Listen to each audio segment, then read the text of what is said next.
RPN Singh को शामिल करके बीजेपी को कितना नफा हुआ, कितना नुकसान हुआ, इसका चुनावी वोट गणित जरा समझिए। चुनाव से ठीक पहले बीजेपी में सेंध लगाकर समाजवादी पार्टी मनोवैज्ञानिक दबाव बनाने में कामयाब रही थी।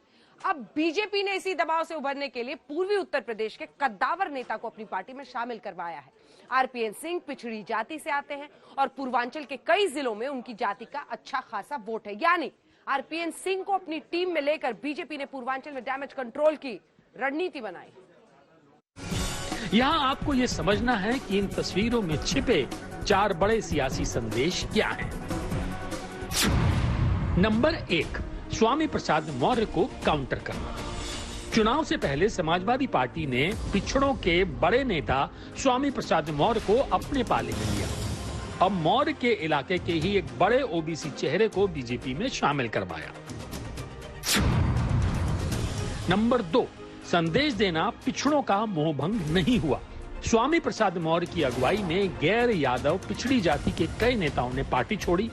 सियासी संदेश यही देने की कोशिश हुई कि 2022 में गैर यादव पिछड़े बीजेपी को नकार रहे हैं। इस नैरेटिव को काउंटर किया गया।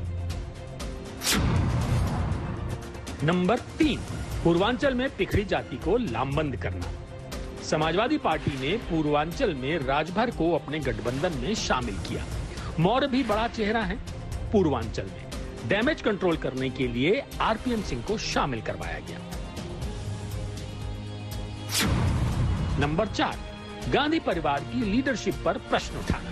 राष्ट्रीय राजनीति से लेकर क्षेत्रीय राजनीति तक कांग्रेस की तरफ से बीजेपी सरकार पर तीखे हमले किए जाते हैं। ऐसे में ये संदेश देने की कोशिश है कि कांग्रेस के दिग्गज नेता भी अपने आला कमान की वर्किंग स्टाइल से संतुष्ट नहीं है। चुनाव से पहले बीजेपी का ये दांव पिछड़ी जाति के वोट बैंक में लग रही सेंध को रोकने की कोशिश है। चुनावी दंगल में कितना मंगल होगा ये जनता तय करेगी, लेकिन आरपीएन सिंह के पार्टी छोड़ने पर कांग्रेस की कड़ी और बड़ी टिप्पणी आई। मेरा अपना मानना है कि ये जो लड़ाई है, जिस लड़ाई को कांग्रेस पार्टी लड़ रही है, और प्रियंका जी ने इसका पहले भी जिक्र किया है, ये लड़ाई बड़ी मुश्किल है और ये लड़ाई साहस के साथ ही लड़ी जा सकती है, वीरता के साथ ही लड़ी जा सकती है, बहादुरी से ही लड़ी जा सकती है।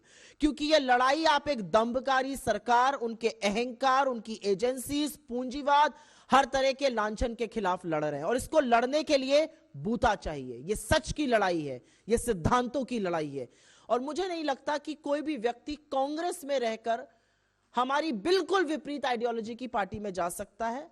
शायद ये काम कायर ही कर सकते हैं। इसको लड़ने के लिए, इस लड़ाई को जीतने के लिए बहुत बूता चाहिए। कांग्रेस की तरफ से कायर शब्द का प्रयोग हुआ तो वहीं टीम अखिलेश की तरफ से इस चुनावी उलटफेर की यूं व्याख्या हुई। तो भारतीय जनता पार्टी को मैं जब छोड़ चुका हूं तो भारतीय जनता पार्टी किसको वहां पर उतारती है, किसको नहीं उतारती है, ये भारतीय जनता पार्टी का सरदर्द है। हमें तो कोई भी आएगा उसको हरा करके भेजना है। अब फिर मैं कहूं, कांग्रेस देश की सबसे बड़ी पार्टी है, सत्ता में लंबे समय तक रहे, उस पार्टी को छोड़ के क्यों जा रहे हैं? उंगली उठ रही है ना। और जहां जा रहे हैं वही हाल है कि पेड़ से गिरे तो खजूर पे अटके।